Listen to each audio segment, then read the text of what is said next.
N'oubliez pas de liker la vidéo si elle vous a plu et si vous êtes nouveau parmi nous, n'hésitez pas à vous abonner en activant la cloche des notifications.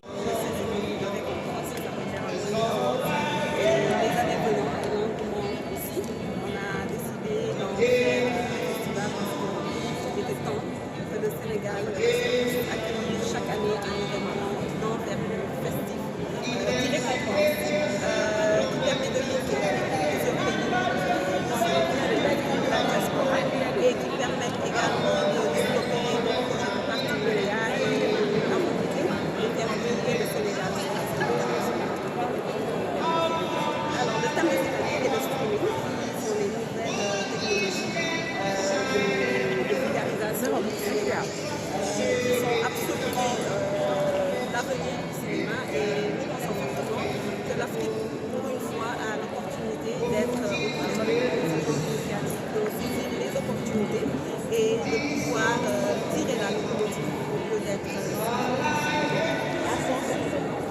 Alors cet événement commence aujourd'hui, jeudi 27 avril, par cette cérémonie de récompense. Elle sera suivie d'ateliers de panel pendant l'après-midi. La soirée sera dédiée aux projections, donc dans les salles de cinéma du quartier, précisément à l'UQAD, à l'Université Cheikh Anta Diop, parce que pour nous, cinéma, savoir, ça va ensemble. Il y aura également demain la suite des panels et des ateliers. Une autre soirée de projection avec quelque chose qu'on a appelé la soirée sénégalaise, qui sera vraiment un moment de communion fort entre ces célébrités qui sont dans les séries télé et le public autour d'épisodes de série. Et donc le vendredi aura lieu la très attendue soirée de récompense, donc qui récompense acteurs, techniciens, maisons de production, mais aussi une innovation de taille. On va récompenser également le public parce que voilà, ils viennent chaque fois soutenir leurs stars, soutenir ceux qui nous font rêver. Et donc nous avons mis en place un jeu concours pour le tapis rouge. Nous sortons juste de la Corité. Ce sera l'occasion de magnifier également les belles créations de nos stylistes, de nos couturiers, parce que qui dit cinéma dit également habillement, ça va de pair. Donc voilà, nous saluons aussi la présence de l'industrie du cosmétique, parce que qui dit cinéma dit maquillage, et je pense qu'il y aura énormément de belles choses. Production en compétition. Ça, voici la chaîne des productions. Vous parlez d'innovation de taille, on est en 4e édition. Quelle sera la particularité pour le faire en édition? Alors, de façon très concrète, je pense que déjà, depuis l'année dernière, nous avons mené ce pas qui était d'accueillir un pays frère. Et je pense avec cette délégation au Mali qui est venue, nous venions tous les pays qui sont venus très spontanément venir avec le directeur de la cinématographie. C'est vraiment quelque chose qui montre que, je pense, qui donne sens à cette initiative qu'on a eue pour ce travail-là. Il y a également une chose très importante, parce que l'année dernière, nous avions fait des projections dans les quartiers, ce qui est un événement très populaire qui permet de rassembler, etc. Mais nous allons vers, en conservant l'aspect des projections dans les quartiers, nous allons également vers, on va dire, le côté beaucoup plus sophistiqué du cinéma, qui est des salles qui sont les salles de cinéma. Et nous avons vraiment vu l'engouement de ces nouvelles salles au point de la technologie qui sont arrivées et qui ont vraiment porté ce projet. Il y a également le lancement de l'Académie des Teranga. Parce que pour nous, l'un des maillons essentiels, c'est la formation. C'est ce qui permet de soutenir une industrie, c'est ce qui permet de se projeter, de se développer et de pérenniser. Et nous lancerons à partir de demain, en collaboration avec l'UNICEF et d'autres partenaires, une académie qui sera spécialement dédiée aux femmes dans les métiers du cinéma. Voilà, justement tout à l'heure, le monsieur nous disait qu'il y a une dimension politique qui se cache derrière l'événement. Est-ce que vous pouvez nous dire un peu plus sur ça? Alors, de façon très simple, le cinéma est l'un des outils les plus puissants de persuasion, l'un des outils les plus puissants de faire passer un message. On peut faire rêver, on peut changer la dynamique des choses, on peut influencer durablement des générations grâce au cinéma. Et je pense que quand on voit des icônes comme Modifal aujourd'hui qui plus jeune nous a fait beaucoup rêver, qui aujourd'hui est un doyen, un stage qui continue, c'est beaucoup grâce au message qu'il a pu véhiculer, lui et ceux qui ont donné naissance aujourd'hui aux séries sénégalaises, qui étaient les troupes comme Daïra et Coach, comme les troupes de Saint-Louis, etc. Si on se remémore ça, on peut avoir conscience de ce que c'est réellement l'impact du cinéma. Et c'est là qu'il faut comprendre ça. Et un festival, dans un pays, est un élément de soft power, c'est-à-dire c'est une façon pour un pays de montrer qui on est, de pouvoir influencer, de pouvoir, dans un cadre beaucoup plus détendu, étendre tout ce qu'on sait faire. Et vous dites que c'est un soft power, étant donné que vous avez également comme thème le streaming. Vous voulez revenir sur ça? Est-ce que vous suivez votre thème? Qu'est-ce qui justifie notre thème? Nous sommes à l'époque où les choses ont énormément changé. Je pense que chacun de nous consomme beaucoup d'images à travers tous ces outils qui sont les téléphones, qui sont les plateformes de téléchargement. Et le scénario classique où le cinéma se passait dans des salles de télé ou de façon, on va dire, plus personnelle dans des salons à la télé, il faut compter maintenant avec le streaming. Et pour nous, il ne faut pas être suiveur d'un mouvement. Il faut vraiment, quand une mouvance se profile, surtout que nous avons des années d'expérience maintenant pour savoir que c'est la meilleure chose à faire, il faut essayer de faire de son maximum pour pouvoir influencer, pour pouvoir faire partie de ceux qui portent ce mouvement. Et c'est tout ce qu'il faut retenir du choix de cette année. Bonjour, assalamu alaikum. Bonjour tout le monde. Mon nom est Zénabio, je suis actrice réalisatrice et la directrice du Festival littéraire.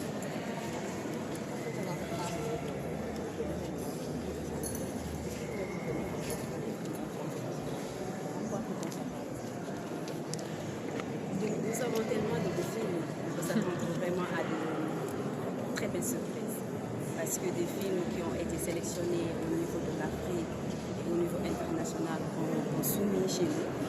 Alors que nous avons juste 4 ans d'existence, c'est parce que notre festival n'est pas un jeu, il n'est pas juste une soirée de glamour seulement. Ici, dans les Teranga, comme l'a dit ma consoeur, non seulement on met en avant l'éducation, la formation, mais aussi nous vivons aussi la magie ici. Nous essayons quand même de concilier profession, passion et éducation. Alors pour les films de cette année, pour la sélection déjà des longs métrages, nous avons Khaled de Moussa Sentosa qui a été au festival. Nous avons aussi Sira de Husseini Maïga du Mali, qui est le directeur de la cinématographie malienne. Nous avons aussi Voyage en tête étrangère qui vient de la France, réalisé par un Français, mais qui traite une histoire africaine. Déjà, c'est important parce que c'est un Français qui s'est mis dans la tête d'un Africain pour raconter à notre place notre histoire. C'est vrai que d'habitude, je dis toujours qu'il n'y a personne qui peut raconter notre histoire que nous-mêmes. Mais vous allez voir, vous allez vous régaler. En tout cas, nous avons aussi parmi les courts-métrages, nous avons beaucoup de surprises parce que nous avons reçu tellement quand on a lancé l'appel à la série que la sélection n'était pas du tout simple. Nous avons Connection du Sénégal, nous avons Lula du Mali, toujours réalisé par Husseini Maïga. Nous avons Ebunda du Centrafrique, parce que les films viennent de partout.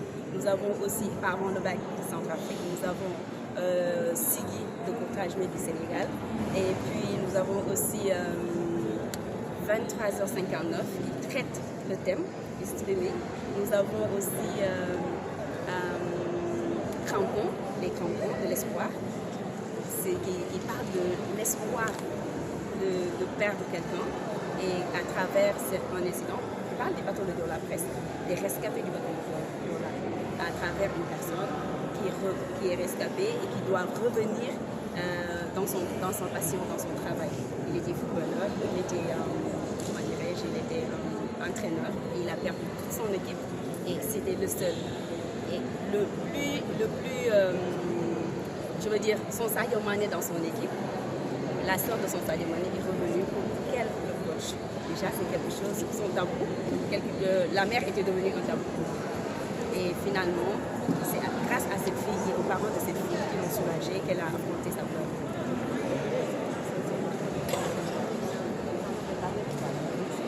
Nous avons de belles séries, que ce soit au Sénégal, que ce soit en Afrique. Parce que nous avons fait un appel à série africaine comme un appel à série sénégalaise. Nous avons reçu déjà en Afrique. Je vais m'ouvrir au niveau de l'Afrique avant d'être au Sénégal parce que nous les accueillons chez nous et nous sommes des Teranga. Nous avons reçu de plus en plus loin. Nous avons reçu aussi Obatanga de la Côte d'Ivoire. Nous avons eu Isabelle de la Côte d'Ivoire. Nous avons eu aussi Fanga du Mali, toujours réalisé par mon frère, Céline Menga, le directeur de la cinématographie. Alors, autour de toutes ces séries, oui, nous avons aussi Seconde Chance du Mali, réalisé par Yetta Digital, qui était là l'année dernière, qui avait remporté un prix, et cette année, il est revenu encore. Et on verra s'il va rentrer cette fois-ci avec un autre prix. Alors, pour revenir, ça, c'est les 5 séries qu'on a retenues cette année, pour la 4e édition. Au Sénégal, nous avons presque toutes les voies de production. Ce sont nos frères, ce sont nos aînés, c'est eux qui nous accompagnent. Parce qu'au départ, comme l'a dit Julie, nous étions une cérémonie de récompense. Et on mettait le talent sénégalais à l'avant. Et c'était avec les productions sénégalaises, les productions locales. Alors cette année, nous avons l'échéance de Maroc, produite par notre frère Mas, qui nous accompagne depuis les 4 ans. Nous avons aussi Evan Pot, avec la série Mignonne, voilà, qui est une famille pour nous. Nous avons Saint-Bus de Bali Prod, toujours notre père qui est aussi un de nos conseillers. Alors nous avons aussi la série Salman de Convictus, que les Sénégalais adorent. Alors on va les laisser, lors de cette cérémonie, quand même, les soirées sénégalaises au Yénéga, de profiter non seulement de ces séries, mais aussi de la présence des stars qui vont être là. Et nos jurys sont là. On ne connaît pas comment ils travaillent. En tout cas, on leur laisse dans leur libre choix. Et sous enveloppe scellée, ils vont nous remettre le jour J, la soirée même des récompenses. C'est eux-mêmes qui vont décider. On ne saura même pas qui va gagner, qui ne va pas gagner.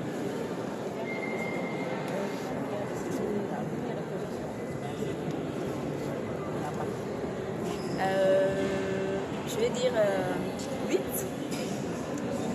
séries, 8 productions en série, 10 en cours et 4 en long. Si vous faites le calcul, je pense que je ne suis pas très bien en calcul mental. Par contre, je pense que je vous en prie.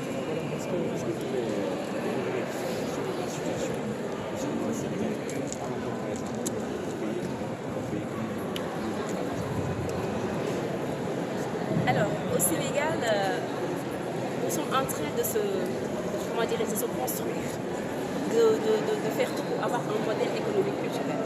Le Burkina est très loin du Sénégal parce qu'il existe, le cinéma burkinabé existe depuis plus d'une demi-décennie.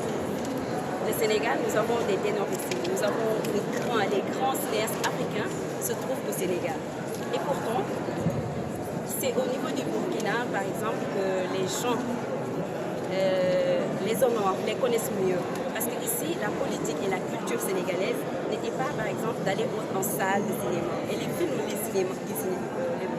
réalisés par ces grands réalisateurs se projettent toujours en salle. Et ici, au Sénégal, il n'y avait pas de salle. C'est pourquoi cette année, nous sommes en partenariat avec les salles de cinéma pour essayer de réconcilier le public avec les salles de cinéma. C'est une manière quand même de les inviter à aller au cinéma, de passer des bons moments, de construire quelque chose ensemble et de tisser des liens et avoir une culture cinématographique, si vous me permettez.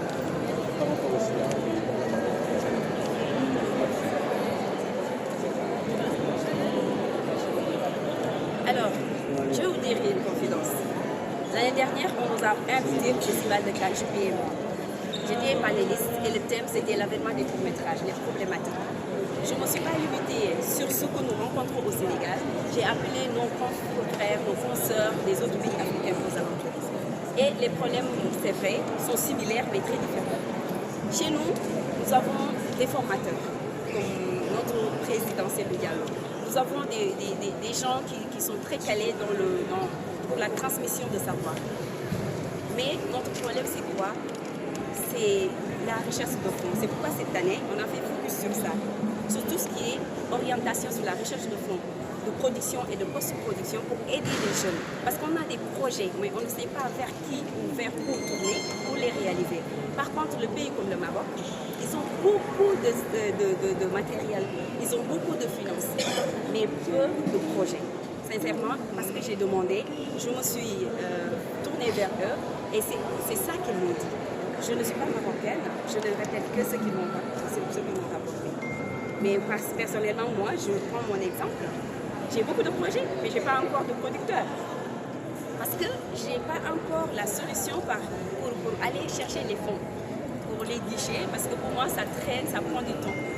Alors, je fais avec les moyens du bord. Par contre, au Maroc, les gens, quand tu pitches quelque chose, ils te disent « Ah, je suis preneur, Ah, j'adore cette histoire et je veux produire ça avec toi. » Et l'année dernière, comme par magie, au marché des cinémas, ici, on a fait la rencontre, on a ligué, on a présenté des producteurs marocains avec des producteurs sénégalais. Et aujourd'hui, ils sont en contrat pour travailler, collaborer ensemble. Parce que ces producteurs marocains, quand nous sommes partis là-bas à Belgique, ils nous ont montré presque une maison remplie de matériel, ce qu'on n'a pas chez nous. Mais ils n'ont pas de produits, ils n'ont pas de projet. Alors qu'ici, on a tellement de produits, on a tellement de projets, mais on a peu de matériel et pourtant on a des savants, beaucoup de têtes comme Fabakary Koli qui est notre président jury série, comme voilà, Mas Marodi, comme Omar Sall de Sénégal, comme le shérif Diop de Evenprod et les Bikini Production et tout l'envoi de production. Même les jeunes qui sont partis et qui sont revenus, ils reviennent avec une rage de prouver quelque chose parce qu'ils savent qu'il y a quelque chose ici. La culture est très riche au Sénégal et on a beaucoup de choses à raconter, mais peu de moyens pour le faire.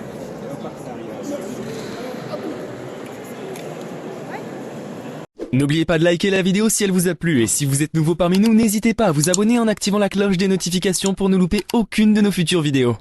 Les organisations de la société civile féminine yi nga xam ne si ñu ngi ji combat pour la défense des droits des femmes dégg nañ leen fi benn ak fu nekk nag ak fu nga xam ne rek am na violation des droits wala soutenir sax une femme ba nga xamante ni si soutenir les droits humains des femmes.